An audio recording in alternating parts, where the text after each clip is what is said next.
Okay. So I wanted to know what is all the hoopla about this avocado lemon pasta going around. And so I gave it a shot. And this was fantastic. It was way better than I thought it was going to be. Very surprising. But I know it's out there a lot. A lot of people have tried it. So I started the pasta. I decided to do bowtie pasta because I've been craving that anyway, and I really like it. But I took a couple avocados and squished them into that jar, and I just figured it would be easier to mix it that way.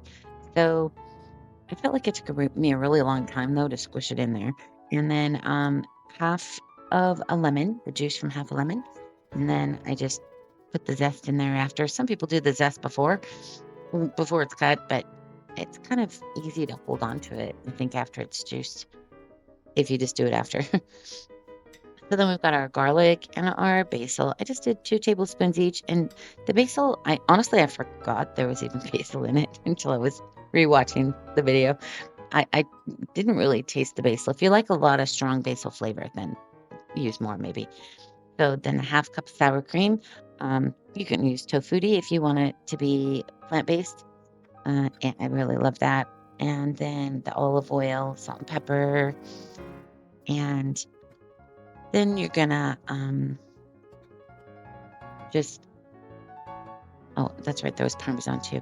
So I get the Parmesan, just the hard cheese, and I grate it with my microplaner whenever I need it, and that way it's nice and thin and freshly grated, and it tastes so yummy that way. It's much better. I don't like to get the crumbled stuff.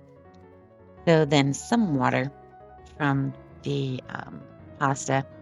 I had, my mom used to always keep a hot water kettle on the stove. And one time I decided as a kid I was going to make cocoa, so I put it in her hot kettle. Oh dear.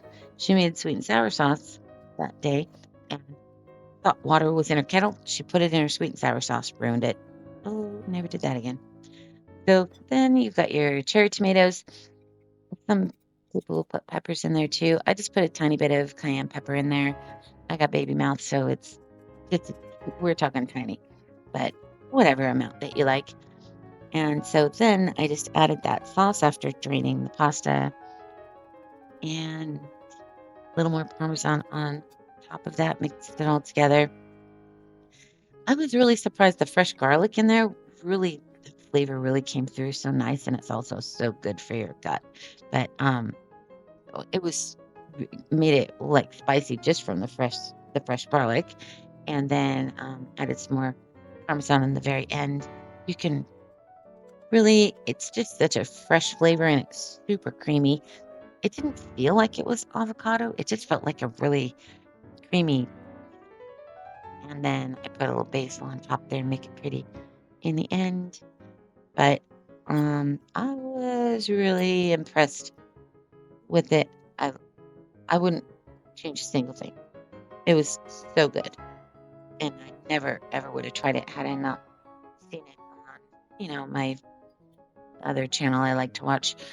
I can't pronounce their name, so I'm not going to say it, but I'm going to put their name in the description with a link over to their version of this same recipe.